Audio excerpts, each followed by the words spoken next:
ഇപ്പോൾ നമ്മൾ STM F1 series ഐസികളുടെ data ഷീറ്റാണ് നോക്കിക്കൊണ്ടിരിക്കുന്നത്.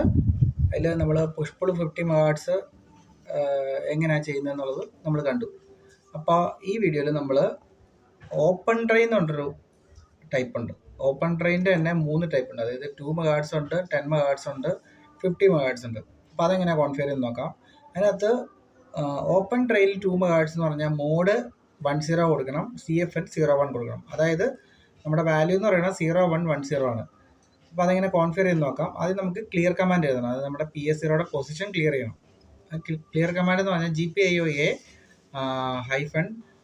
-arrow CRL bitwise and equal to tilde bracket open 0x F left shift 0 bracket close semicolon. ഇനി അത് set ചെയ്യാൻ വേണ്ടി നമുക്ക് 06 അയക്കേണ്ടത്. അതായത് 0110 എന്ന് പറഞ്ഞാൽ 6 ആണ്.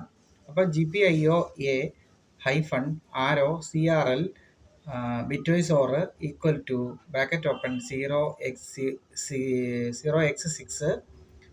Left shift 0 bracket close semicolon. അപ്പോൾ ഇത് കൊടുത്തു കഴിഞ്ഞാൽ നമുക്ക് ഒരു പിന്നിനെ ഓപ്പൺ ഡ്രെയിനിൽ 2 മെഗാഹെർട്സിൽ സെറ്റ് ചെയ്യാം. നമുക്ക് അടുത്ത വീഡിയോയിൽ 10 മെഗാഹെർട്സ് എങ്ങനെ സെറ്റ് ചെയ്യുന്നത് നോക്കാം.